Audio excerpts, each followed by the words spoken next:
recombination of spectrum of white light. Some of the scientists were saying that these colors which are dispersed through prism are present in prism itself. It is not the white light in which various pure colors are present. उन्होंने बताया कि ये colour तो prism नहीं है और prism अपनी तरफ से ऐड कर देता है कलर्स को, ऐसा बोला।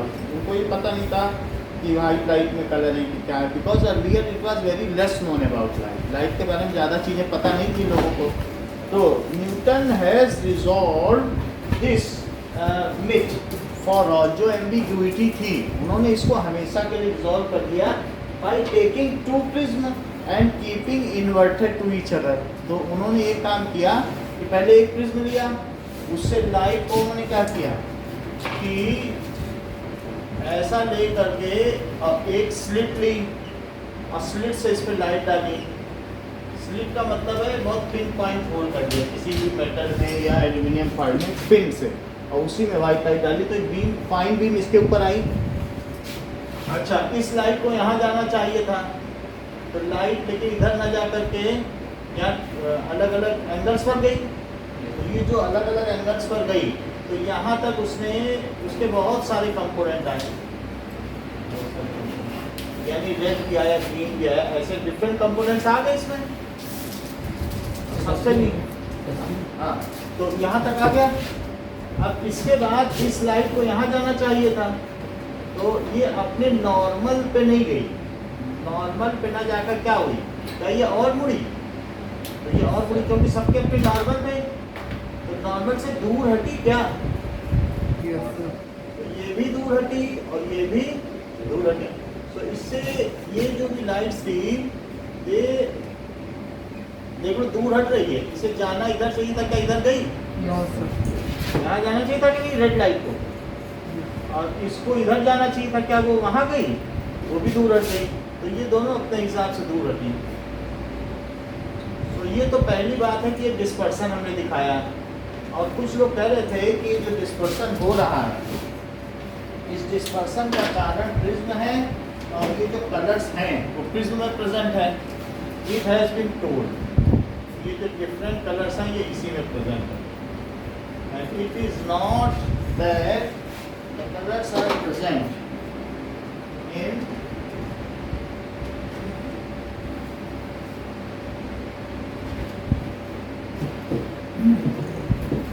वाइट लाइट, ऐसा माना गया। जैसे ये हमने इसमें इसका डिस्पर्सन दिखा दिया, ठीक है।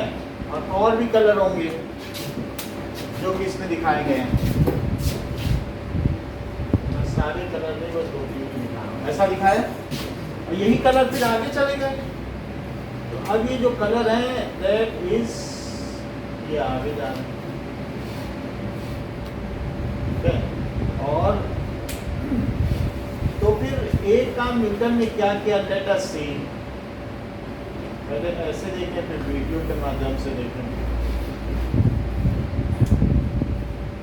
And this is the third colour जो कि यहाँ पर रिजॉल्व किया गया, ठीक है। अब देखो इसमें इन्होंने क्या किया, यहाँ पे एक दूसरा प्रिज्म रख दिया उल्टा करके, ऐसा आपके रूप में फिगर बना है। सो दूसरा प्रिज्म जो रखा है जरा देखो क्या दोनों को पैरेलल तो नहीं रख दिया। तो that is both the surfaces of this prisms are parallel, ऐसा रख दिया। और रखने के बाद ये देखा गया कि जैसे ये लाइट यहाँ से निकली थी वैसे ही ये लाइट यहाँ पर आपस में कन्वर्ज हो गई, यानी बिल्कुल उसी तरीके से कन्वर्ज हो गई। पहले ये हुई अपने अपने नॉर्मल से अंदर मुड़ी है, ये नहीं मैं कह रहा हूँ जाना जहाँ चाहिए था। तो इट हैज ये कैसे हुई भाई, इसको इस लाइट को यहाँ जाना चाहिए था, बोलो अंदर दबेगी कि नहीं दबेगी? यस ऐसे तो नीचे नहीं जाएगी, तो ये ऐसे आई और इसमें भी नॉर्मल डालो तो वो भी दबेगी। तो जो भी है भले ही हमने ज़्यादा एंगल बना लिया हो दैट, क्योंकि आप मीजर करना मुश्किल है। तो ये हमने मान लीजिए सारे बना लिए, तो ये भी इसी तरीके से इस पर नॉर्मल डाला, ये दबी लेकिन ये मिल गई, अपना दब के मिल गई, ठीक है कि नहीं। तो ये सारी लाइट फिर से क्या हो गई, क्या कंबाइन हो गई? अच्छा कंबाइन ही नहीं हुई, फिर और आगे इन्होंने क्या देखा कि दबी तो ही है, अपने रास्ते पर ना जाकर के अंदर दब गई। क्यों? क्योंकि इसका ये रास्ता था, वहां गई क्या, लेकिन दब गई, है ना। अपने रास्ते से अंदर नॉर्मल की ओर मुड़ गई कि नहीं? Yes sir. ये भी मुड़ गई, तो ये चीज देखी गई। और क्या देखा गया कि these लाइट्स ये आपस में रिकम्बाइन कर गई हैं और जो इनिशियल रे थी क्या उसके पैरेलल भी पाई गई, कई चीजें देखी गई। सो दैट द रे which is emerged out from second वाले से जो इमर्ज आउट हुई वो कैसे रही, that after coming out because parallel के आपके रूप में पैरेलल दिखाया गया है। सो यस सर, दिखाइए। पैरेलल दिखाया गया है, तो ये इस तरीके से। सो आफ्टर ये रे कहाँ जा रही है, ये ऐसे जा रही है, तो ये रे भी कैसे जाएगी, क्या उसके पैरेलल जाएगी। ये इनिशियल रे का बात है, देखो बाकी ये सब तो फालतू की चीज़ें हैं, ये समझाने के लिए बनाई गई हैं, बट फिगर को ये अच्छा नहीं करती। तो सारे काउंटिंग रखने हैं आपको, फिर बाद में चाहे मिटा दीजिए, इन सबका अब काम नहीं है। समझ में आई बात की नहीं? तो सर दबाना है उस चीज़ को करना, तो यहाँ पर क्या ये इसके पैरेलल है। सो ये वाइट लाइट है सर। हाँ सर जो इमर्जिंग है उसको और थोड़ा सा दबा दीजिए, ऐसा लग रहा है कि मतलब नॉर्मल पे जा रही है। ये हाँ सर, और नॉर्मल पे जा रही है, वैसे ये इसका नॉर्मल है ना, तो अब यहाँ पर ये जाने के बाद खुल जाएगी नॉर्मल से, तो नॉर्मल से खुल जाएगी।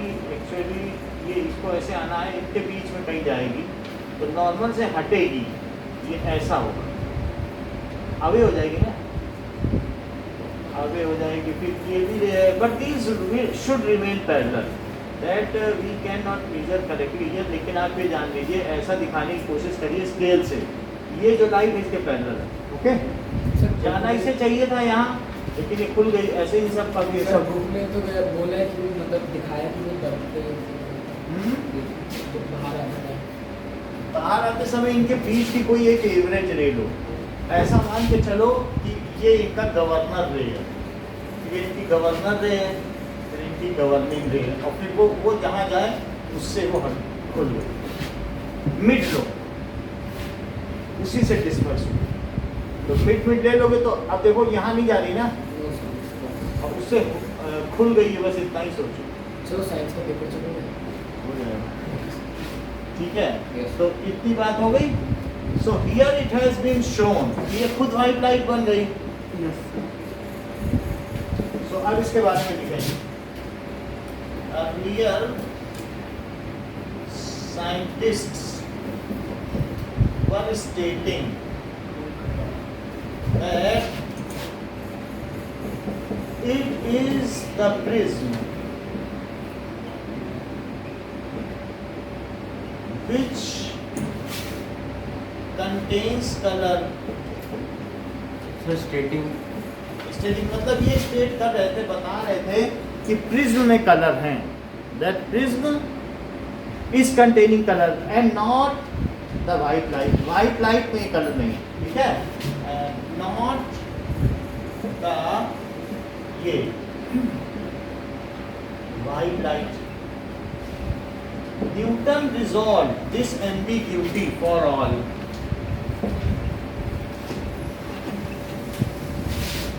This ambiguity,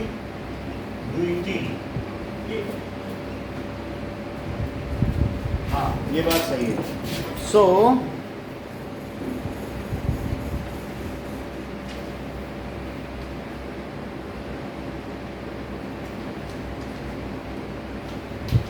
अभी देखो, अभी ठीक है ना, अभी सही है ना। सो इस this ambiguity once for all, हमेशा के लिए इस चीज को, इस संदेह को मिटा दिया, once for all by taking two inverted prism.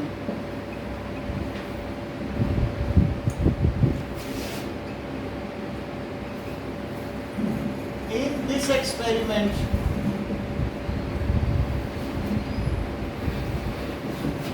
By first prism. First prism से क्या होता है? Whatever dispersion take place,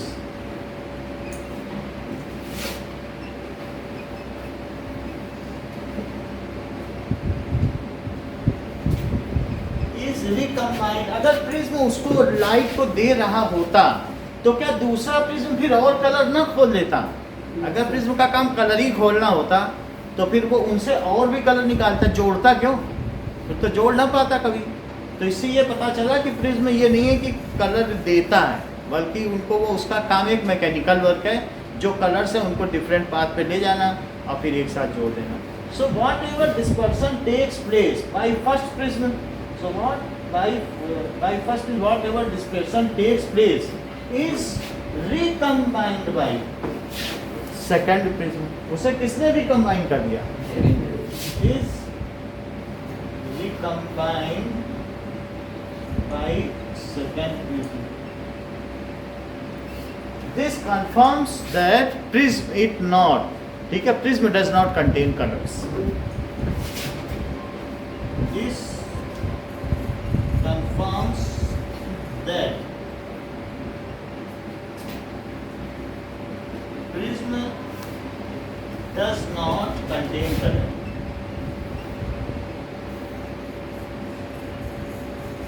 और ये तो हम जानते ही हैं कि डिफरेंट कंपोनेंट डिफरेंट स्पीड से चलते हैं।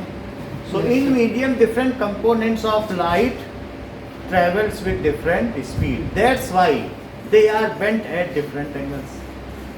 हियर इट इज, ये तो बात समझ आ गई। तो ये इस क्वेश्चन पूछा जाएगा तो सिर्फ इतना ही आंसर है कि आप सिद्ध करो कि प्रिज्म में कलर नहीं होते, तब यही आंसर होगा। So different components of colour, different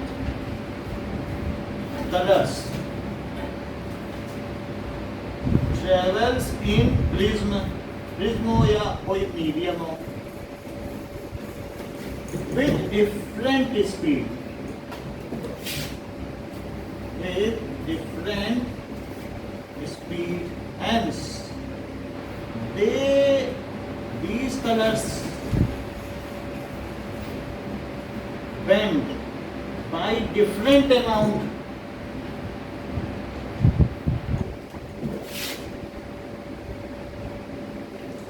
So is the dispersion taking place? Separation of various colors from white light is only dispersion. So are separated.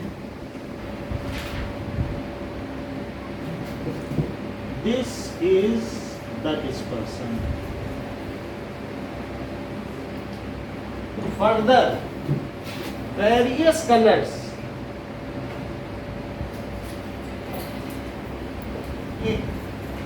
have different refractive index. Different refractive index. तो मतलब यहाँ पर ये बताया गया है कि अलग अलग कलर के अलग अलग रिफ्रैक्टिव इंडेक्स होते हैं। ब्लू कलर के लिए सबसे ज़्यादा हार्डल होता है क्योंकि सबसे ज़्यादा वो मुड़ रहा है। So refractive index of blue colour is greater than refractive index of red colour, अगर एमसीक्यू है वायलेट कलर। तो ये बात समझ में आ गई। Because it is bending most, तो ज़्यादा हार्डल है तभी ज़्यादा हो रहा है। तो अगर कभी पूछा जाए तो ये एमसीक्यू बनेगा। सर ये लास्ट सेंटेंस से समझ आया, this is the dispersion various colours हैं। This is the dispersion. अगर अलग अलग कलर अलग अलग स्पीड से चले तो उनमें अलग अलग बेंडिंग हुई, तो क्या ये चीज उनमें अब सब जो चीज जो व्यक्ति ट्रेन में एक साथ जा रहे थे, क्या ट्रेन से उतरते ही उनका भेद खुल गया? कुछ स्लम बस्ती में घुसे और कुछ रॉयल बस्ती में, तो भेद तो खुल गए। तो वही चीज कही गई है क्योंकि उनकी स्पीड अलग अलग थी। किसी के लिए टैक्सी आई और किसी के लिए कोई था ही नहीं किसी में, उस तरीके से बात है। तो यहाँ पर डिफरेंट कलर्स अलग अलग तरीके से चलते हैं। सो दिस, हाँ सर अगर ऐसा क्वेश्चन आए तो फिर पूरा लिखना पड़ेगा? यही तक है बस आपका कि कैसे है। This is Newton's experiment of, ये न्यूटन्स एक्सपेरिमेंट है, Newton's experiment of dual prism to show dual prism experiment, दो प्रिज्म का ये एक्सपेरिमेंट है जिसमें ये बात दिखाई गई है कि उनमें रिकम्बिनेशन होता। अब देखें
recombination of white light with true prism.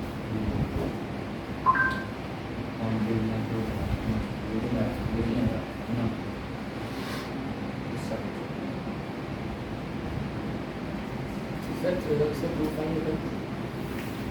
Theorem के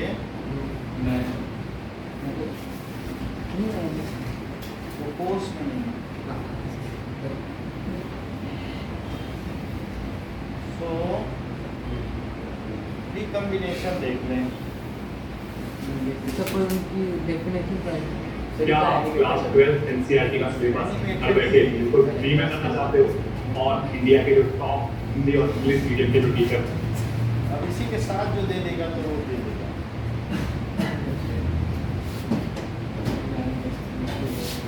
Dispersion of white light by a glass prism. You must have seen and appreciated the spectacular colors in a rainbow. How could the white light of the sun give us various colors of the rainbow? Before we take up this question, we shall first go back to the refraction of the light through a prism.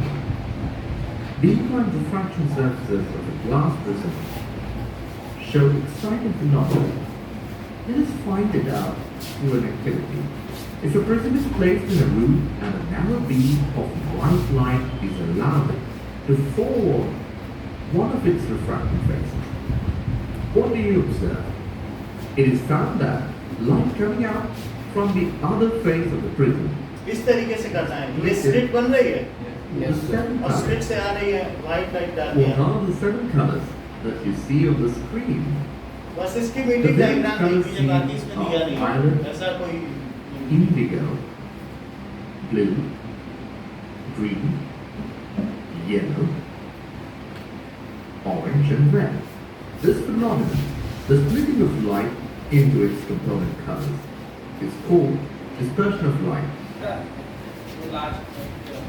Last में मैं ये बता रहा हूँ कि reflective index of violet colour is greater than the reflective index of red colour. मान लीजिए अगर ग्लास में ही जा रहे हैं तो इसका रिफ्लेक्टिव इंडेक्स 1.52 होगा और 1.49 इसका होगा। 1.5 हम जनरली मानते हैं ना, वो येलो कलर का मानते हैं, मिड वाले की कहते हैं हम तो 1.5 है, तो एवरेज लिया। लेकिन अगर इनका देखा जाए तो ऐसा होगा विद रिस्पेक्ट टू ग्लास, ठीक है ना। अब जरा देखो, that is rainbow formation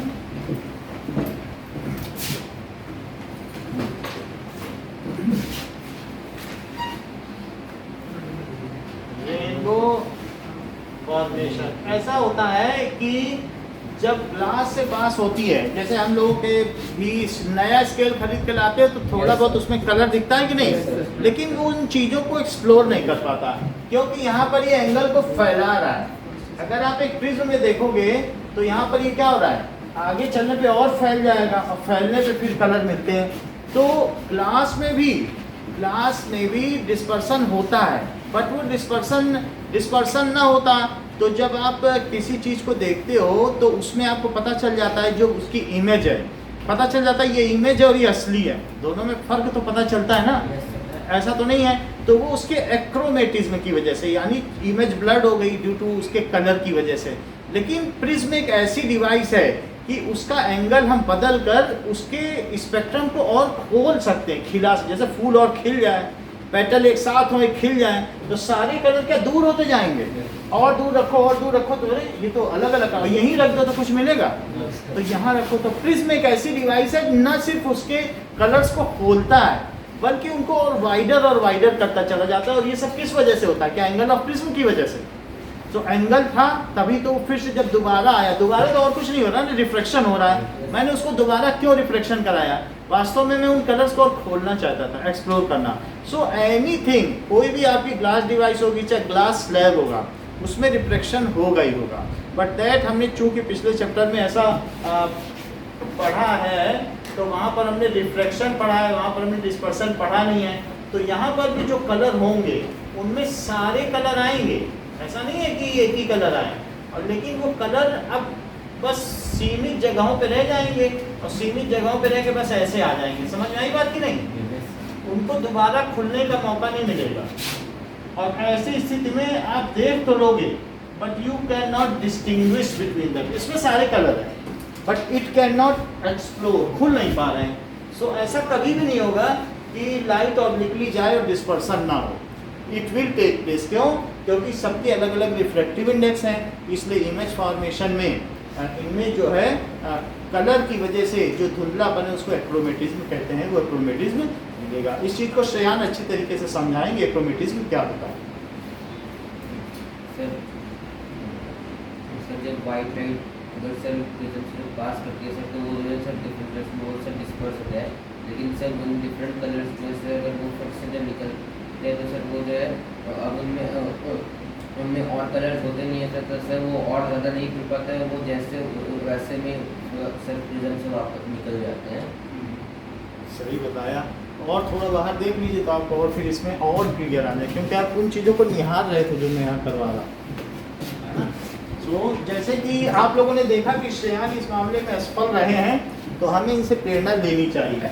because कि एक्रोमेटिज्म का मतलब क्या है? That is blurred, that is image is looking blurred due to different speeds of colour, यानी सेग्रीगेशन ऑफ कलर। उसकी वजह से अगर इमेज ब्लड आ जाए तो उसको क्या कहते हैं? एक्रोमेटिज्म। ठीक है ना? सो फॉर्मेशन एक्रोमेटिज्म क्या होता है? ब्लर कैसे मतलब? ब्लर का मतलब है कि जैसे मैं यहाँ करूँ, अब यहाँ से एक लाइट आई ना, तो लाइट में रेड ने कहा मैं तो ज़्यादा नहीं मुड़ूंगी, मेरा तो ज़्यादा मुड़ने की टेंडेंसी नहीं है। देखो जरा, सर इसकी स्पेलिंग क्या होती है? अभी दिखा देता हूँ। ये रेड ने कहा मैं थोड़ी मुड़ूंगी, ठीक, और यहाँ से भी हमने पैरेलल लाइट है, तो ये स्टार से आ रही है, तो स्टार से आने वाली लाइट की उसने क्या कहा बताओ? कि भाई हम तो पैदल चलने वालों में से हैं, और हम कितना मुड़ेंगे? दौड़ने वाले मुड़े तो मुड़े। तो ये जो लाइट आ रही थी इसमें रेड कितना मुड़ा? क्या थोड़ा मुड़ा?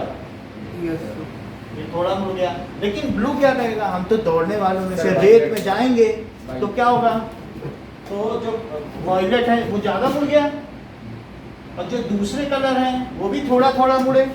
तो बताओ क्या ये जो बात हम लोग कह रहे थे कि एक फोकस होता है, बड़ा हल्ला मचा रहे थे कि प्रिंसिपल फोकस, तो क्या ऐसा कुछ फोकस होता भी होगा कि सब झूठ बात थी? झूठी बात तो थी, क्योंकि फोकस होता तो सब एक जगह फोकस ना हो जाते। फोकस तो कहीं था ही नहीं, वो तो ये इतना मुड़ गया, ये इतना मुड़ गया, ये इतना मुड़ गया, फोकस की जगह पर एक डिस्टेंस मिली हमें। तो बताओ क्या एक इमेज पिन पॉइंट मिल पाई हमें? मिल नहीं पाई। तो इस वजह से ये जो चीज है, when light passes through prism, then different color get focused at different points, and the image कैसे formed होगी बताओ? Image is formed blurred due to separation of color. This is called achromatism, जैसा कि श्रेयान ने बताया। कॉन्वेक्स लेंस हाँ? अब वो जो भी हो उतना कठिन समझ हम लोग को मालूम नहीं है, नहीं तो हम बता भी देते। सवाल जैसे सरल पूछा करो तो हमारे लिए भी अच्छा रहेगा। तो उतनी बात हमको पता नहीं है तो बता नहीं पाएंगे। ठीक है, पढ़ना एक बार रिफर कर लेंगे तो बता देंगे, इतनी बात है। ठीक है, तो अब आपको इतनी से हमने बात बता दी। कॉन्वेक्स लेंस हम आपको दिखा सकते हैं, हमारे पास एक कॉन्वेक्स लेंस है हाथ से, तो उससे आप तुलना कर लो, अगर ये होगा सर उसकी स्पेलिंग क्या थी सर? एक्रोमेट वो दिखा देना, तो ये तब तक आप कॉन्वेक्स लेंस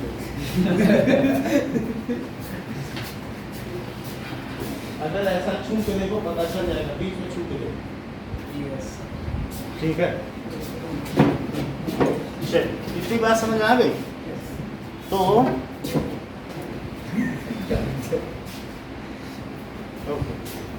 ना, तो इतनी बात समझ में आ गई एक्रोमेटिज्म क्या है, कि व्हेन लाइट पासेस, सीजन का भी एक क्वेश्चन था कि इन सब में क्यों नहीं होता। वास्तव में ये बात शुरू में हमने देख ली थी, इसको प्रिज्म के तौर पे नहीं प्रोजेक्ट किया था, जब छोटे छोटे शुरू में करा Yes, था। sir. तो इस तरीके से when light passes through transparent medium,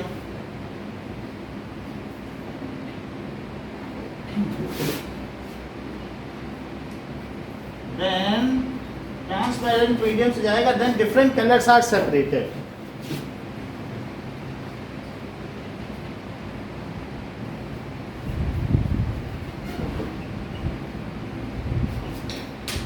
And focused, focus हो जाएंगे at different point, attributing to blurred image, और अपना योगदान किसमें देते हैं? क्या धुंधली इमेज बनाने में योगदान देते हैं? This is called achromatism. इसको क्या कहते हैं?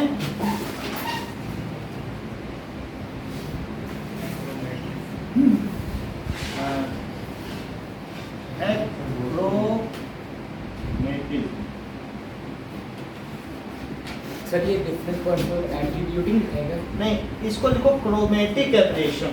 क्रोमेटिक एब्रेशन लिखो, क्योंकि क्रोम की वजह से होगा ना। तो क्रोमेटिक और एब्रेशन का मतलब क्या होता है? धुंधलापन, aberration. This is called chromatic. अगर कलर, क्रोम का मतलब क्या होता है? क्या कलर होता है? हाँ, जैसे गूगल क्रोम, क्या उसमें बहुत कलर दिखाई पड़ते हैं, बहुत सारे कलर्स दिखाता है।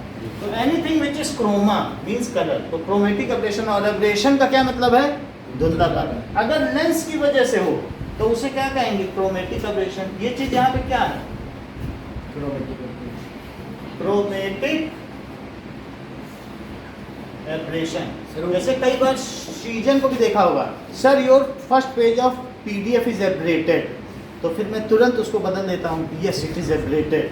तो एब्रेटेड का मतलब है ब्लर्ड,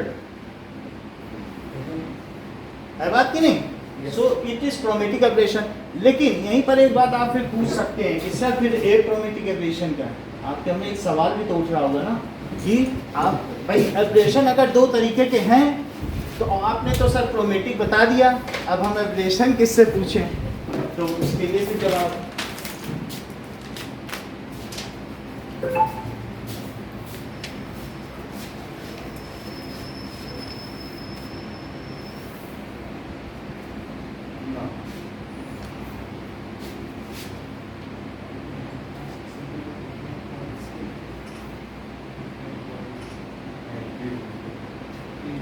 एट्रीब्यूटेड का मतलब योगदान देते हैं। दे एट्रीब्यूट किस चीज में योगदान दे रहे हैं? धुंधला करने में।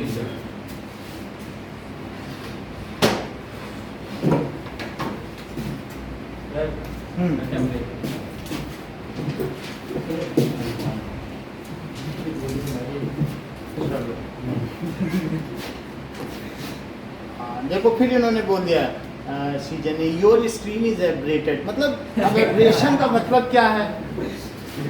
हाँ ठीक है, उसको हम ठीक कर देते हैं।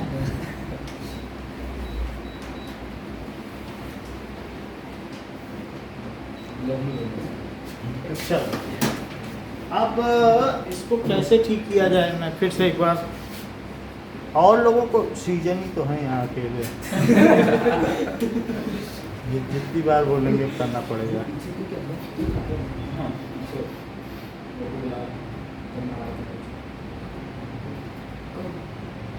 अभी देखो कुछ ठीक हुआ? Now is it okay? सीजन इज इट ओके? ब्लैक आ रही है, ब्लैक क्यों आ रही भाई? हमारे में तो आ रही है। एक बार आप भी ओके ठीक है। अब आगे की बात देखें। नाउ तो जैसे सर ये 7 कलर मिलके सर व्हाइट कलर बनाते हैं, तो सर ब्लैक कलर कैसे बनता है? ये बहुत अच्छी बात कही। Absence of any colour is black colour. बहुत बड़ी बात कही इन्होंने। That is if any surface absorbs and all colors and reflects no color, then that is the condition of blackness. कोई चीज ब्लैक क्यों दिख रही है? मान लीजिए ये स्ट्रिप ब्लैक क्यों है? ये सारे कलर ले रही है, कुछ भी नहीं दे रही। ये ब्लू क्यों है? इसने सारे कलर एब्जॉर्ब कर लिए व्हाइट के, लेकिन ब्लू रिफ्लेक्ट किया। तो कोई चीज ब्लैक क्यों दिख रही है? That is if anything absorbs all the colours और रिफ्लेक्ट कुछ भी ना करे, टेक ना लगाए, तो अगर absorb all colour and reflect no colour, तो उसे क्या कहेंगे? Perfectly black body. उसको परफेक्टली ब्लैक बॉडी कहेंगे। अब जरा देखो कि जैसे ईशान ने पूछा कि क्या हम यहाँ पर भी गलत थे? जैसे आपने बताया था कि बहुत सारे इसमें से ब्लर आ रही है। सर एक बार आप रीजॉइन कर लें। क्या सो रहा था यहाँ तक सही नहीं? अब देखो ब्लर है, ब्लर का कैसे करेंगे? झूठ बोल रहा हूँ।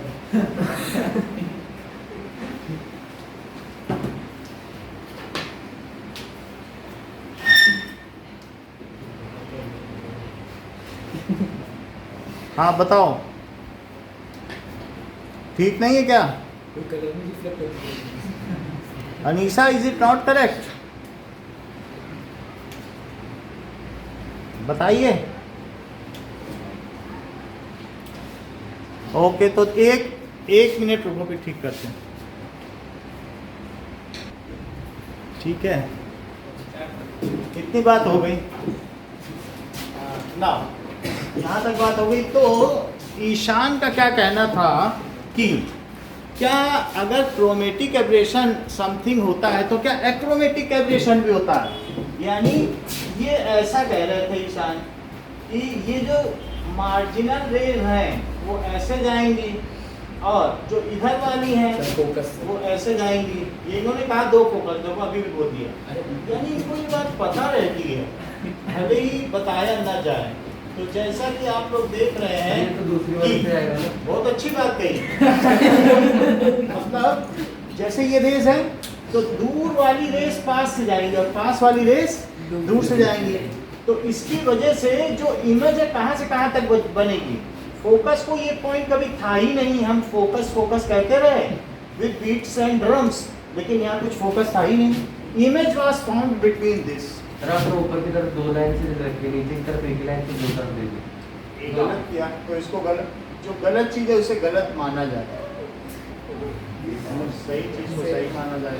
तो इसमें कहाँ पे होगा? क्या यहाँ से ले लिया जाए? जी सर। तो आप समझ रहे हैं कि नहीं? So that paraxial rays will get यहाँ पर जो भी है converge at a farer point and marginal rays will get converge at a nearer point and there is no single focus. However there is a range of focus. तो ये जो range of focus है क्या ये colour की वजह से हो रहा है? सही बता, इनसे पूछो क्या कहते यहाँ कलर क्या है? भाई आप लोगों ने यस बोला, उन्होंने नो बोला। क्यों बोला नो? कि बोला मिरर में कहाँ कलर? क्या मिरर में तो वो हमेशा एयर में ही रहा, तो क्या कभी डिस्पर्सन होगा? मिरर में तो सब एयर से गया, एयर से टकरा गया, एयर में आ गया, तो कहीं डिस्पर्सन होगा क्या? लाइट कभी बिखरेगी? यहाँ कोई रेड है ही नहीं, कोई वायलेट नहीं है। तो लेकिन फिर भी ये हो रहा है। क्या किसी मिरर में जो इमेज बन रही है और जो तुम असली में हो, क्या उन दोनों में फर्क देखा जा सकता Yes, sir. है? हमेशा जो अपने मिरर में कह दो ये इमेज है, तुरंत पकड़ में आ जाए। कोई मिरर अगर लो तो उसमें जो दिख रहा है खुद असली चीज, उसमें फर्क आता है ना, पता चल जाता है हमको। क्यों पता चल जाता है?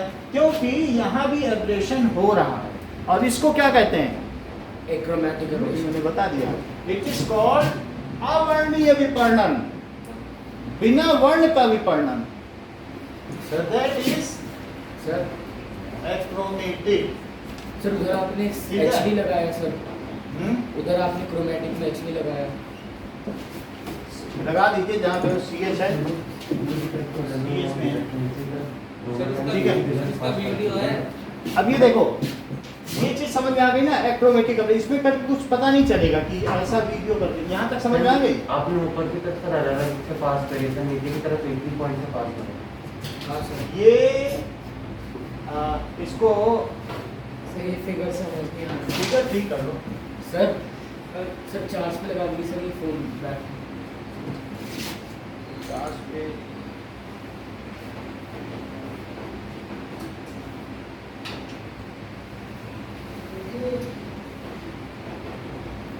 अब देखो, यहाँ पर हमने कई वेज ले लिए हैं, ठीक है। और यहाँ पर जो पास वाली वो कहाँ से जाएगी? दूर से। दूर से। और जो दूर वाली वो कहाँ से जाएगी? पास से। सर क्या है, कोई आया? एक मिनट, ये पास जाएगी। इतनी बात समझ में आ गई? तो यहाँ पर, यहाँ से यहाँ तक बहुत सारे पॉइंट होंगे क्या, जहाँ इमेज बढ़ेगी। Yes sir. अब और भी जो रेज होंगी वो बीच बीच से भी जाएंगी, ठीक है। इतनी बात समझ में आ गई आपको? तो इस चीज को क्या कहेंगे? Achromatic aberration. गलत नहीं है, फिर भी उनमें क्या हो रहा है? एब्रेशन हो रहा है। तो फिर से सर वैसे तो करोगे। तो क्या हो गया? अरे बेच के खाएगा।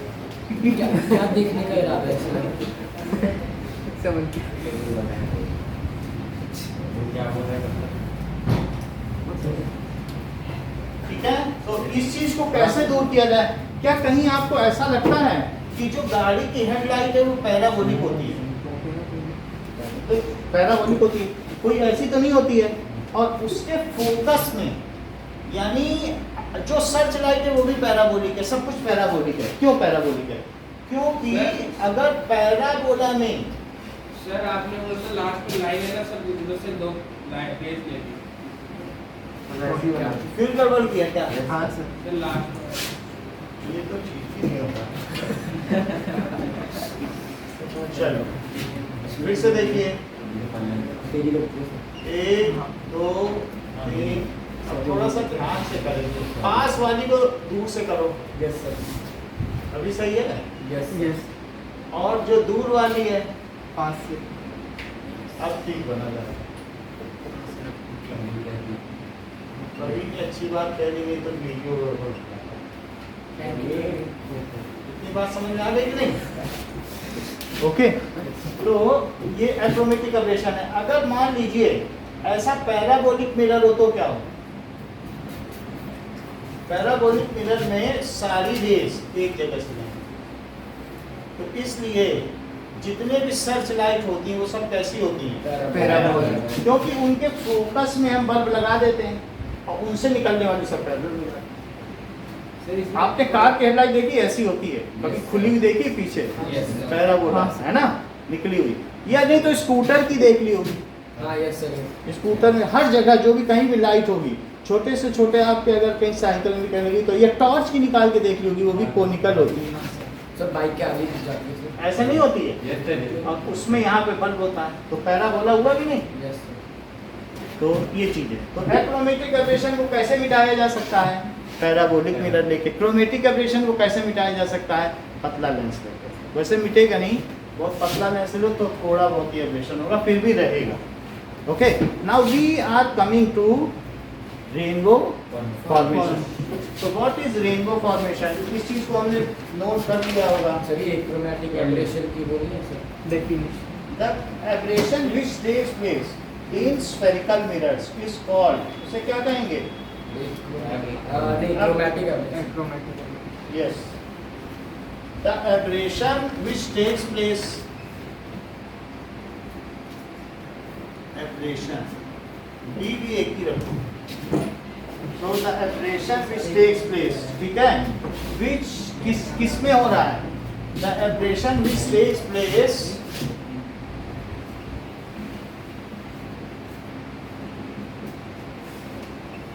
in spherical mirrors is called achromatic, बिना रंग की वजह से हो रहा है एब्रेशन, डबल भी आएगा। मैं एक ही आएगा। एंड इसकी वजह से क्या होगा? Due to this the image formed is blurred. इसकी वजह से क्या होगा? Due to this the image formed is chromatic में होगा। इस बताया ना आपको क्यों होगा, क्योंकि दूर वाली रेख कहीं और मिल रही है और कहीं सब चीज एक ही जगह ना मिले तो हो गया ना ब्लर हो गई चीज की नहीं। सर क्रोमेटिक एब्रेशन में क्रोमेटिक में भी अलग अलग जगह मिल रही है लेकिन वो कलर की वजह से अलग अलग मिल रही है, ये कर्वेचर की वजह से। इट कैन बी, इसे कैसे ठीक किया जा सकता है? So it can be yes rectified, इसे रेक्टिफाई किया जा सकता है, बट कैसे किया जा सकता है?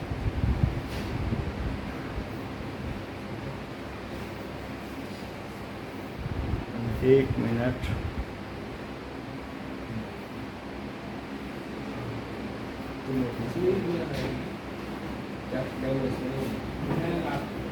दिस कैन बी रेक्टिफाइड ऊपर वाली ऊपर वाली नहीं है, ऊपर वाली में आएगी, नीचे वाली में भी आएगा। By dating. कैसा मिरर लेकर? सर पैराबोल तो पैराबोलिक मिरर ले लिया जाए तो ये ठीक हो जाएगा। फर्दर नाउ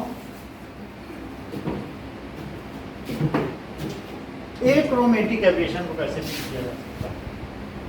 सर ये किसका होगा? ऊपर वाले का। यही तो एक्रोमेटिक है। आप क्रोमेटिक को कैसे ठीक करें? सर आपने बताया ना पतला लेंस। हाँ, so chromatic aberration can be minimized, कम ठीक तो नहीं किया जा सकता। Chromatic aberration can be minimized by taking, कैसा लोगे बताओ?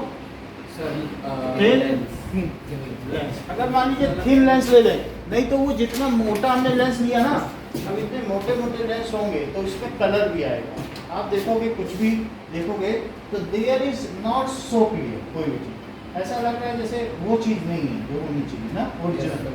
तो कुछ ना कुछ इसमें कलर जरूर आएगा। और अगर मान लीजिए मैं इसको ऐसे कर दूं, ये ऐसा प्रिज्म ले लूं, अब मैंने मन छोड़ ही दिया है उसको, अब आप इसको छू के देखो इसमें कुछ वो है क्या? बिल्कुल प्लेन है थिकनेस। इससे जरा इस देखो, साइड तो प्लेन है पर इस साइड प्लेन ही है, रफ होने से नहीं मतलब थिकनेस तो सेम है ना। Yes sir. अब देखो दिख रहा है ये प्रिज्म है, तो है बात कि नहीं? भले ही ये बिल्कुल फ्लैट है लेकिन देखो प्रिज्म का काम कर रहा है। चेक करो आप भी, तो पीछे भी देते जाओ। तो इस तरीके से हम उसे मिनिमाइज कर सकते हैं। उठा के देखो, कल बड़ा नहीं दिख रहा, मैग्नीफाई इनको भी दिखा दी, ठीक है। अब आगे की बात करो टोटल इंटरनल रिफ्लेक्शन, जो कि हमें रेनबो फॉर्मेशन में मदद करेगा। That is total internal reflection.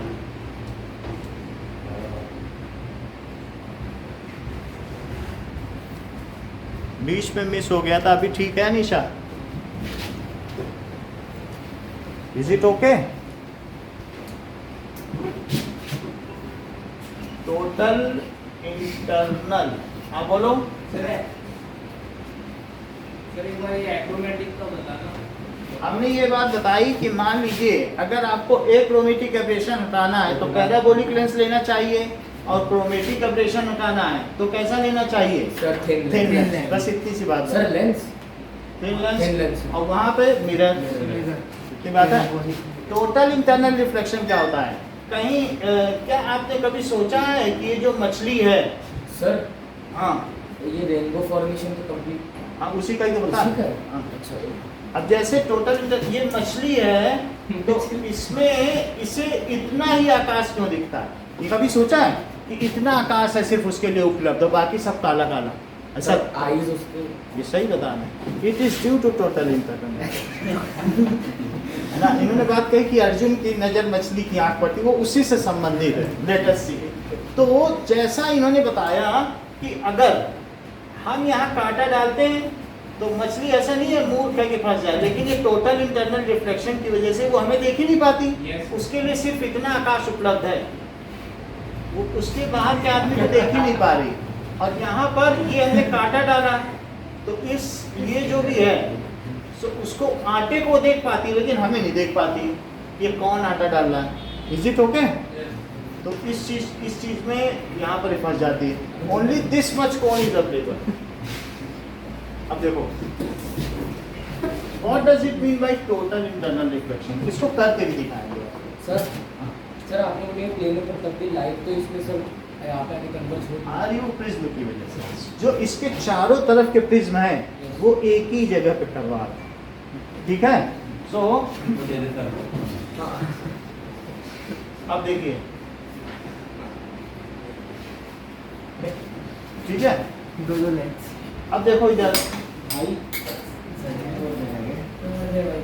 देखो तोड़ दोगे तो हमारा 250 का नुकसान हो सर दे देंगे ठीक है? अब जरा देखो कि यहाँ पर एक रे आई तो ये ऐसे निकल गई, क्या ये ठीक है? अगर मान लो डेंसर से रेयर में जा रही है, ये लैंडस्केप मोड में कर दीजिए सर फोन को। रेयर, इतनी बात सही है कि डेंसर से रेयर में जा रही है तो क्या होगा कि ये हो गई। आप देखो नाउ, अच्छा ये बताओ अगर मैं इसे थोड़ा और दूर ले लूं तो क्या होगा? क्या ये और मुड़ जाएगी? क्योंकि जैसे जैसे आर बढ़ाओगे तो ये एंगल तो और बढ़ना पड़ेगा। क्या ये आर बढ़ा है कि ये R1 बढ़ा है कि आर, ये इंसिडेंट एंगल मानो आंसर जहां से जाती है फर्स्ट मीडियम में इंसिडेंट एंगल होता है ना, और फिर जब निकलती है तब क्या होता है? आर होता है कि नहीं? यस तो बताओ ये I1 है, ये I2 है, तो I बढ़ाओगे तो R भी तो बढ़ेगा, क्योंकि उसे अबे होना पड़ेगा। तो R1 बढ़ा कि R2? सर R2 देखो यहाँ से लाइट निकली तो यहाँ और आगे बढ़ा दो तो अब इसके बाद क्या होगा? इसके बाद ये और बड़ा हो जाएगा, लेकिन अब ये इसी पर आ जाएगा, ये 90 हो जाएगा। फिर से समझो, यानी जैसे जैसे मैं एंगल यहाँ से बढ़ाता चला गया तो एंगल बढ़ाने पर क्या हुआ? क्या उसके वो और खुलेगी? क्योंकि ये शर्त तो आपको पता है ना कि जैसे जैसे एंगल बढ़ाओगे, ये सभी स्पेक्ट्रम देखो, ये रे खुलती चली जा रही, क्या इस एंगल से ये बड़ा है? व्हेन डेंसर से रेयरर में जाएगी रे, तो क्या डेंसर से रेयरर में जाएगी तो क्या अवे होगी? अब देख लो किसी भी चीज में देख लीजिए कि मान लीजिए प्रिज्म में ही जाती है, तो प्रिज्म में अगर यहाँ से यहाँ जाती है तो क्या आप क्या करते हो? क्या ऐसे जाने देते हो कि नहीं, इसे दबा देते हो?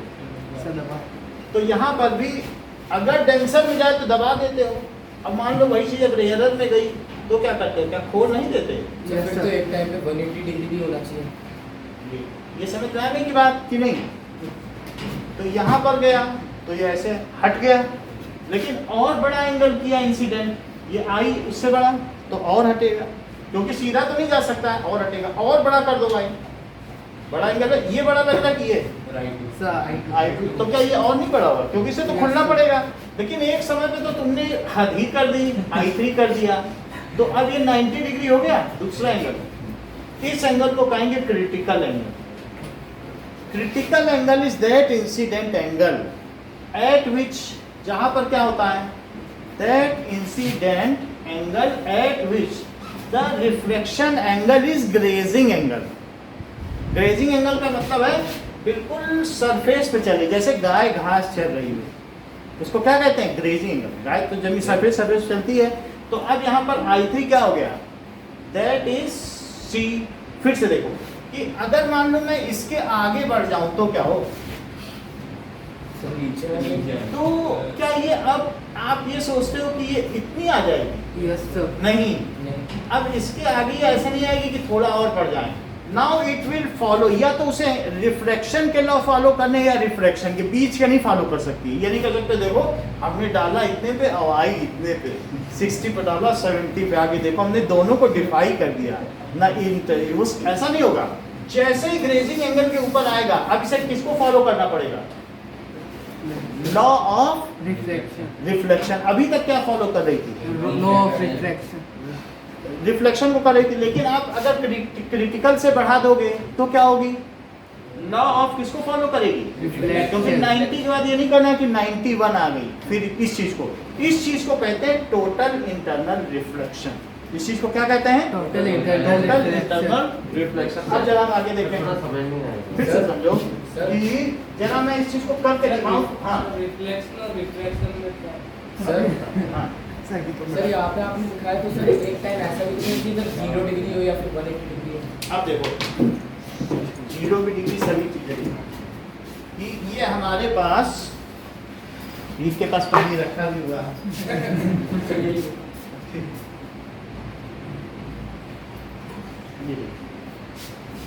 सो सर लेंस इधर लेंस तो ठीक है। अब ये हम इसे क्या कर देते हैं, क्योंकि इसमें लाइट तो दिखेगी नहीं, तो थोड़ा डिटॉल डालना पड़ेगा। इससे टिंडाल इफेक्ट बन जाए, फिर आपको दिखा सकें। ठीक है, ये देखिए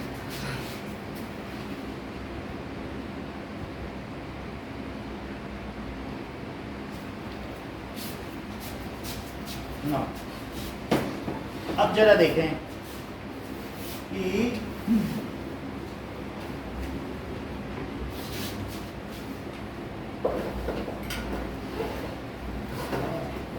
ये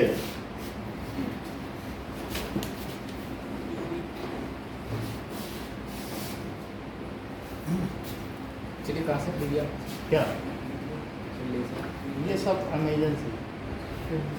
अब देखें तो इसमें हम क्या करेंगे, लाइट डालेंगे। तो लाइट डालेंगे तो इसमें रिफ्लेक्शन होगा।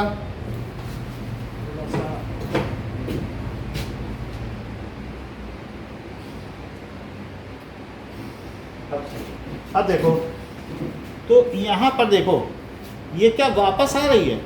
Yes, sir. फिर से देखो, क्या ये लाइट वापस आते हुए प्रतीत हो रही है? फिर से देखिए आप लोग, ये देखिए नहीं अभी दिखेगी। Yes. यस सर ये लौट गई ना, लाइट सर पर ऊपर जा तो रही है दिख रही है, वापस आते हुए दिख रही है सर ऊपर भी जा रही है सर भाई।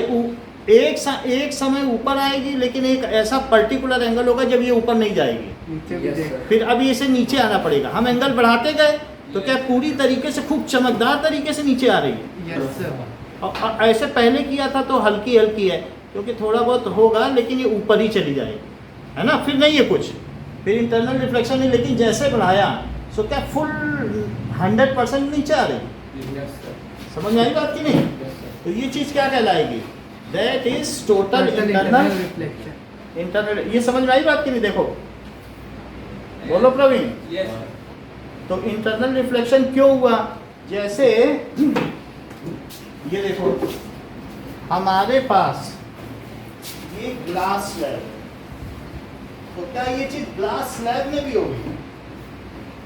ये तो ग्लास स्लैब में देखिए, सर दिखाया तो सर हाँ ग्लास स्लैब में टोटल इंटरनल रिफ्लेक्शन कि ये यहाँ पर भी कभी ना कभी होगा। ये एक ऐसी स्थिति आएगी जब ये लौटने लगेगी, यानी लेकिन इससे क्या हो, मीडियम के इसके अंदर टॉर्च हो, बल्कि गड़बड़ी कहाँ हो रही है, इसके अंदर टॉर्च डालो, ठीक इसके अंदर हो तब Yes. लौटेगी। तो वो चीज़ तो हम नहीं डाल सकते ना, अंदर डाली जाए, क्योंकि इसके ये है पानी, पानी के अंदर हो लाइट। हम तो बाहर से डाल रहे हैं, तो काम कैसे बनेगा? तो इस तरीके से जो हमने यहाँ बात कही है कि प्रकाश का पूर्ण आंतरिक परावर्तन यदि सघन माध्यम से विरल माध्यम की ओर लाइट जाती है तो उसी माध्यम में ये लौट आती है और उस एक क्रांतिक कोण के पश्चात. So if the angle is above critical angle, then light reflects back in the same medium, obeying the law of reflection, and it is no more refracted. इस चीज को जब हम देखें और फिर हम रेनबो के फॉर्मेशन की ओर बढ़े, उसके पहले हम इसका एक वीडियो देखें. Now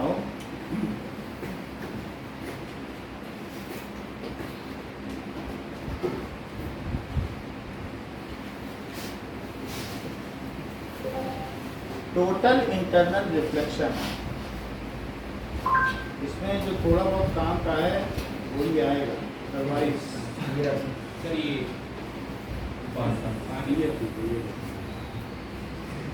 क्या आप क्लास 12 एनसीईआरटी का सिलेबस घर बैठे फ्री में करना चाहते हो और इंडिया? हेलो वेलकम फ्रेंड्स, बहुत बहुत स्वागत है आपका आज के वीडियो में. आज उस वीडियो में डिस्कस करेंगे टोटल इंटरनल रिफ्लेक्शन को. रिफ्लेक्शन में पूरी तरह ये जो ब्राइटनेस है वो 100 इतनी लाइट यहाँ पे ब्राइट है, इतनी लाइट यहाँ पे ऑप्टिक्स का पास मतलब हुई, फिर कंडीशन क्या बनी, ठीक है. तो देखो इस जगह से ये अब देखो जैसे इस तरह से लॉन्च किया गया, अब कंडीशन क्या है, अब हमने कंडीशन को ऐसा बनाया,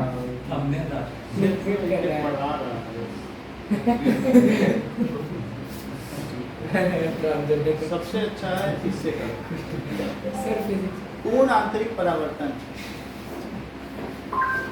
एक इस पे है वीडियो,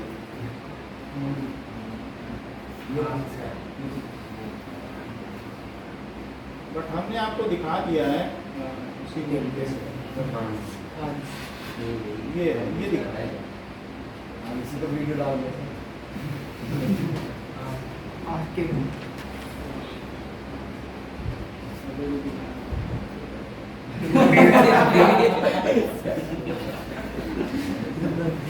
चलो कोई बात नहीं दिखा रहा. ये लोग वीडियो स्टार्टिंग की फोटो को जरूर लाए. ऐसी कौन सी परिघटनाएं हैं जहां पर हम पूर्ण आंतरिक परावर्तन के सिद्धांत या इस परिघटना experiments on light.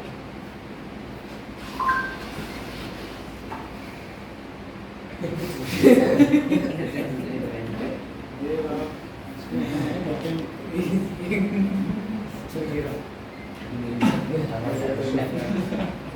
Sir bad sir ये है, ये चीज है. मैंडेट पर But straight in the glass slab without any bending or refraction. Now change the direction of laser beam and increase the angle of incidence. You will observe a slight bending of laser beam towards the normal in the glass slab. Increase the angle of incidence further and you can see the amount of bending of laser beam also increases. Observe the refraction of laser beam through a different angle for better clarity. Here you can see in air medium the laser goes straight, but when it enters the glass medium, bending takes place.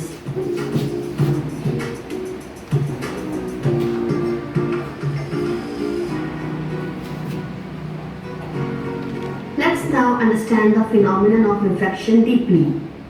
Here we have two different medium in which light meter per second. Then it is known as refracted ray. The ray that comes emerging beam with हमने आपको going to दिखाया add few drops of solid water to increase the scattering बाकी effect. आप इसको देख लीजिएगा, कहीं ना कहीं पढ़ा हमने आपको प्रैक्टिकल दिखा दिया करके. तो बस वही चीज है. ठीक है, अब देखिए. So let us understand after कि होता क्या है कि ये मछली भी क्या करती है कि इस केस में जो एंगल है वो क्या होता है कि एक पर्टिकुलर एंगल के ऊपर ये जब इसका यहाँ पर आता है तो अब ये क्रिटिकल एंगल है, इसके ऊपर क्रिटिकल एंगल, इतने एंगल पर यहाँ पर फिर जो लाइट है वो कैसे जाने लगती, ग्रेजिंग. तो इसके बाद क्या होगा, सर रिफ्लेक्शन रिफ्लेक्ट होगी. यानी ये यहाँ पर एक अगर बड़ी मछली है तो इस बड़ी मछली को ये यहाँ देखेगी, कहेगी ये ऊपर है पानी के ऊपर, इसका मिरर इमेज देखें, बात समझ में आएगी नहीं? यस यहाँ पर तो इसके आगे यहाँ तक तो आकाश है, उसके चारों तरफ शीशा है। समझ में आई बात की नहीं? ये मछली यहाँ भी दिखेगी वहाँ भी दिखेगी, भाई कोई चीज दो दिखे तो क्या मिरर नहीं लगेगी आपको? सर तो वो डिस्टिंग्विश नहीं सीधा कर पाती हैं? वो डिस्टिंग्विश नहीं कर कर पाती लेगी, उसको मालूम है कि ये भी मछली वो भी मछली, तो वो कंफ्यूज हो गई तो मारी गई, और नहीं तो वो, लेकिन इसे दोनों दिखेंगे, ऊपर भी दिखेगी, बट उतना एक्सपीरियंस है, ये मालूम है कि ये शिकार इसका जो है ये प्रीडेटर आ रहा है, ये प्रे बनने जा रही है।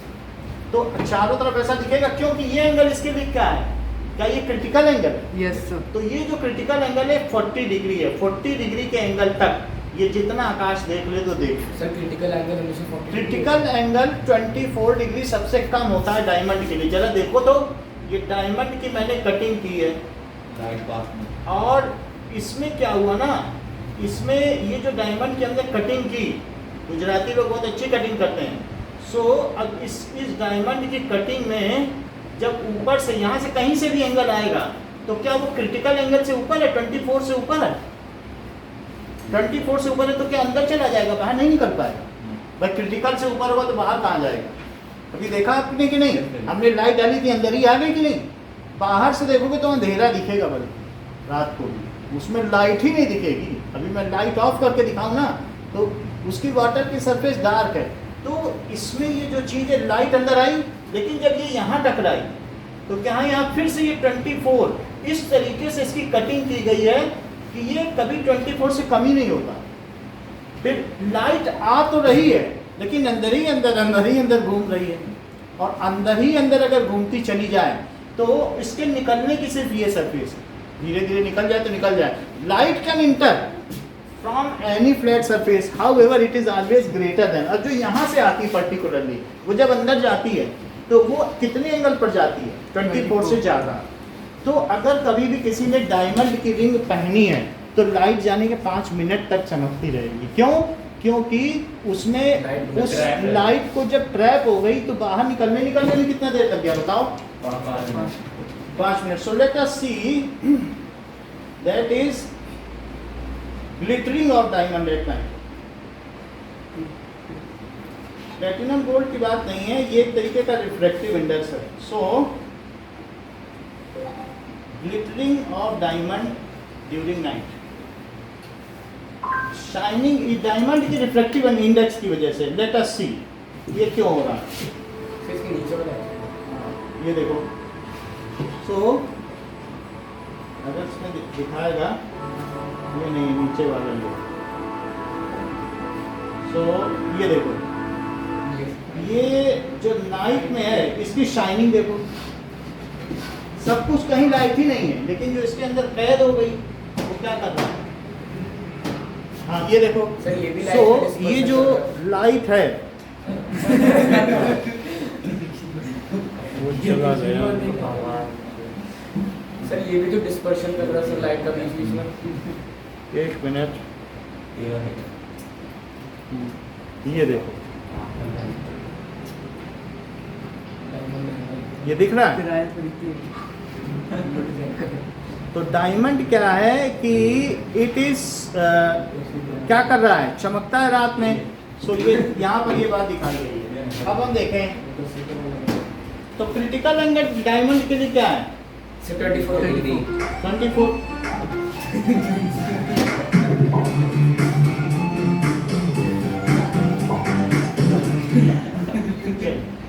कितनी बात, क्रिटिकल एंगल 24 डिग्री हो गया कि नहीं? Yes sir. ओके, नाउ इस चीज को हम देखेंगे रेनबो फॉर्मेशन।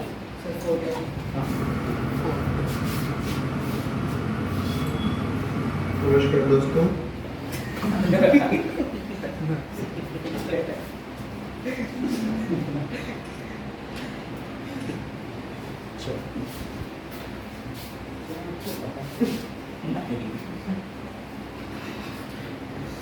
ओके,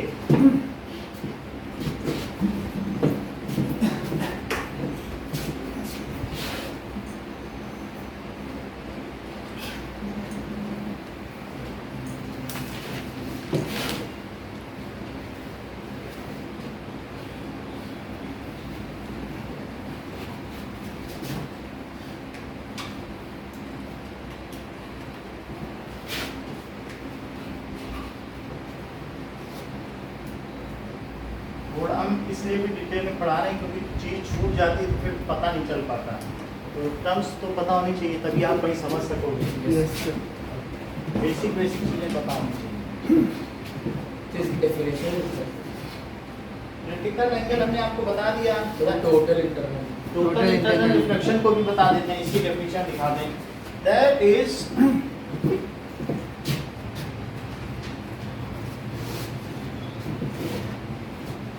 देखिए क्रिटिकल एंगल लिखो, critical angle if light moves from denser medium to rarer medium, denser medium to rarer medium,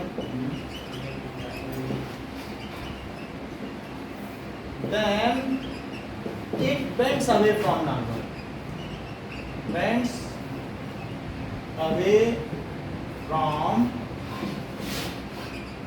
normal as we keep on, बात ना करें, keep on increasing incident angle, incident angle को बढ़ाओगे तो क्या बढ़ेगा, then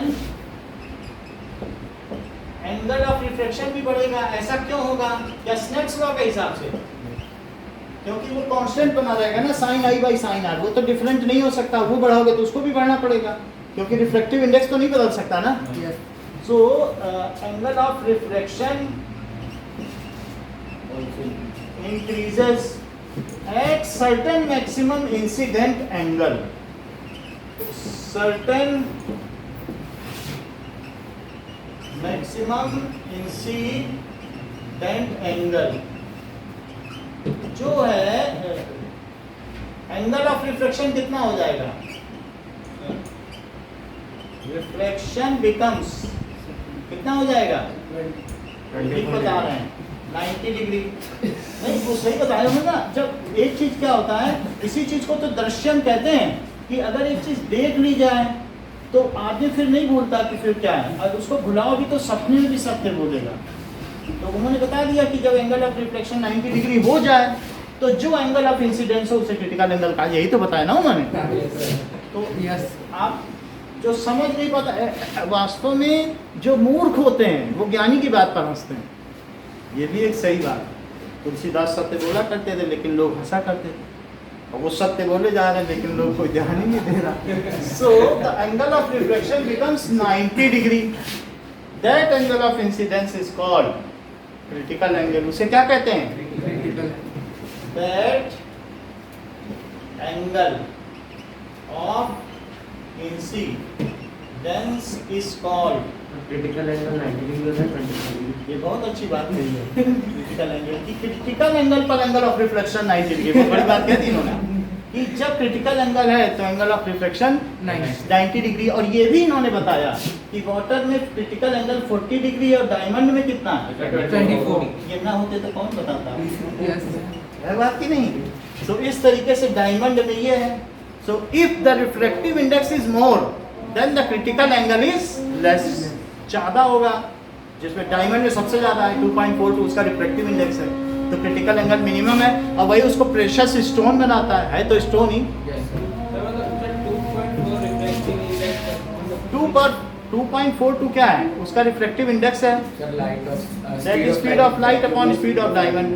तो जितनी ज्यादा वैल्यू होगी वो पिछले चैप्टर में था, बट उसकी वजह से क्रिटिकल एंगल है क्योंकि उसमें ज्यादा चेंज आएगा, क्योंकि वही तो sine i by sine r भी है 2.42, तो वो चेंज नहीं हो जाएगा, ज्यादा वैल्यू में चेंज आएगा।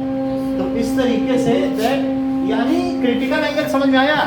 Beyond critical angle the phenomena of reflection ceases, रुक जाता है, and light is reflecting obeying the law of reflection, this is called total internal reflection. समझ में आई बात की नहीं? यही ऑप्टिक फाइबर में चलता है। ये जितनी लाइनें बिछ रही केबल की 10-10 किलोमीटर तक आपकी आवाज पहुंच जाएगी फोन की। पहले तो ये होता था कि इस रूट की सभी लाइनें व्यस्त हैं, और 10 किलोमीटर तक फुल स्ट्रेंथ के साथ पहुंच जाती है आपकी आवाज। और कहीं पर भी उसमें जरा सा भी चेंज नहीं आता है। तो वो क्यों होता है? This is due to total internal reflection. होगा हमारे पास, अभी तो दिखा देंगे। नहीं होगा तो इसी में ना सर प्रैक्टिकल्स भी करवाना सर, मंडे को हमारे हैं हमारा शादी में ले रही करवाएंगे, हमारे को बातचीत ही नहीं चल रही। अरे बायो की नाम था तो उस दिन मैं बाहर लेके गया तो वहाँ पे क्या ए तुम लोग को हिंदी पकवाने के लिए लेके गए अभी नहीं दिख रहा है, वरना आप लोग दिखा आप देते दिवाली का हैं। बता रहे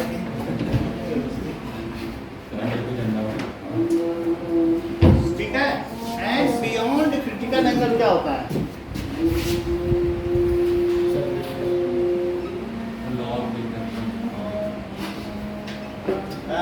ठीक है, रिफ्लेक्शन डज नॉट अकर।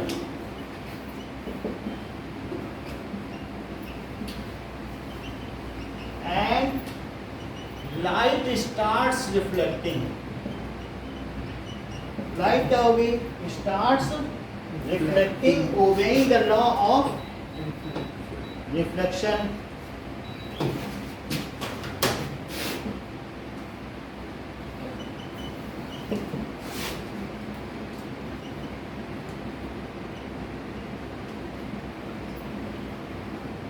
इसको क्या कहेंगे? This is called total internal reflection. Total reflection कहाँ से है? कौन सी लाइन? बियॉन्ड से। यानी टोटल इंटरनल रिफ्लेक्शन क्या है? व्हेन लाइट, ठीक है, moves from denser medium to rarer medium above critical angle, then it is reflected back in same medium. फिर से देखो क्या चीज लिखा जाए कि अगर ये मान लो ये 24 से ज्यादा डिग्री से आए तो क्या होगा? बताओ, 24 से ज्यादा डिग्री हो तो क्या ये यहीं चली आए? तो क्या 30 डिग्री, तब तो इसी में चली आएगी ना, यही तो TIR है। तो TIR क्या है? Total internal reflection. When light, तो ये समझा सर लास्ट में लिखा है ना बियॉन्ड क्रिटिकल एंगल। हाँ यही समझो कि अगर ये इस समय इतने एंगल पर आ रही है और अगर और बढ़ा दो तो ये क्या करेगी? क्या रिफ्लेक्ट होगी? इसको तो अब और नहीं बढ़ सकती ना, नो सर। तो इसलिए लॉ ऑफ रिफ्लेक्शन को फॉलो करना पड़ेगा। So when light moves from किस मीडियम से? Medium to rarer medium beyond critical angle, beyond critical angle, तो क्या होगा? Then it is no more reflected and get reflected obeying law of reflection. This is called, इसे क्या कहेंगे? Total internal reflection. अच्छा, कभी ऐसा देखा है आपने कि पानी की सरफेस को देखो तो चमकती है अगर उस पर सनलाइट, ऐसा नहीं देखा है? अच्छा, अगर इस चीज को आपने देखा है तो वहां पर क्या उसके अंदर, पानी के अंदर लाइट जाती नहीं होगी क्या? लेकिन उसमें दो चीजें एक साथ होती हैं। दो चीज कैसे एक साथ होती है कि जब लाइट पानी पे पड़ती है तो रिफ्लेक्शन भी होता है और रिफ्लेक्शन भी। जरा देखो, ये देखिए, अब इसको करके भी दिखाएंगे कि यहाँ देखिए लाइट पानी पे पड़ी तो इस पर 5% रिफ्लेक्शन हुआ। कितने परसेंट? 5। उसी को हम चमक देख पाते हैं और बाकी 95% क्या हुआ? 95%। तो क्या ये टोटल हुआ? टोटल तो नहीं हुआ, क्योंकि कुछ परसेंट यहाँ चली गई अब कुछ इधर गई। तो इसलिए कभी भी रेयरर से डेंसर में जाए तब टोटल हम नहीं लगाते ना। क्यों? क्योंकि वहाँ ऐसा हो ही नहीं रहा है। जरा फिर से देखो, रेयरर से डेंसर में 95% रिफ्लेक्शन हुआ और 5% क्या हुआ? Reflection. So this is not a case of total internal reflection. लेकिन अगर डेंसर से रेयरर में जाए तब क्या हुआ? डेंसर से रेयरर. हम दोनों के दिखा देते हैं. हमारे पास पानी भी रखा है और टॉर्च भी है. तो देखो जरा कि ये चीज देखिए कि इस चीज का प्रैक्टिकल बायो टाइम प्रोसेस.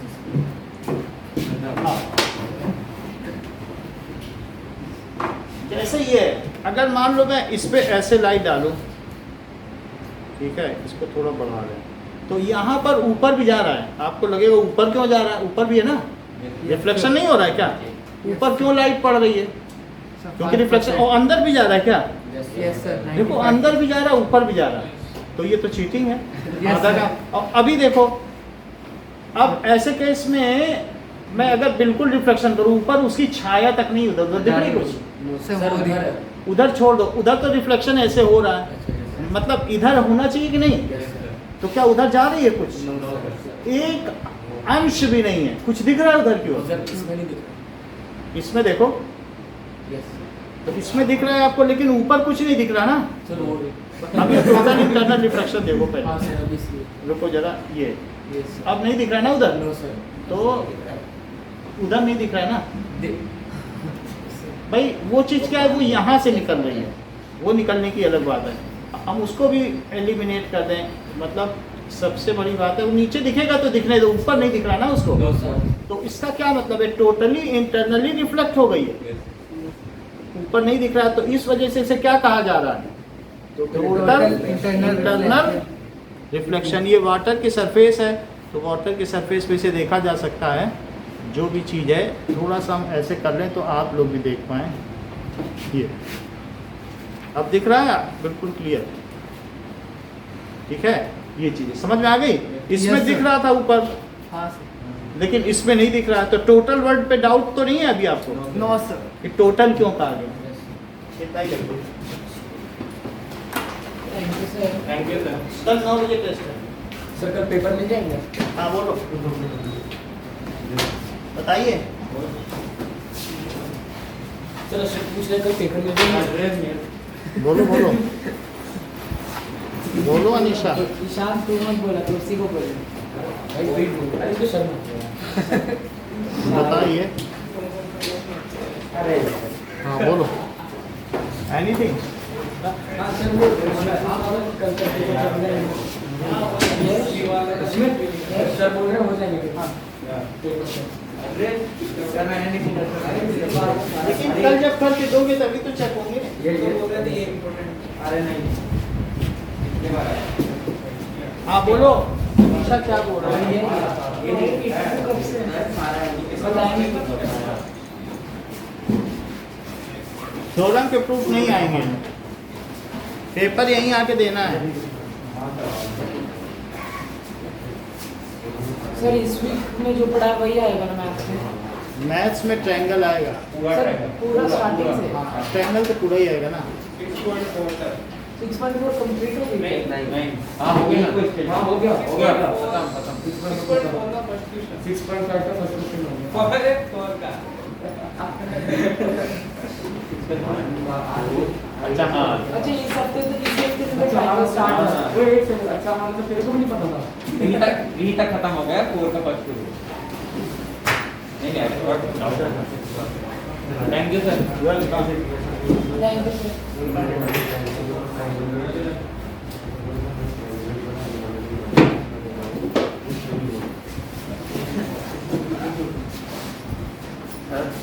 हाँ.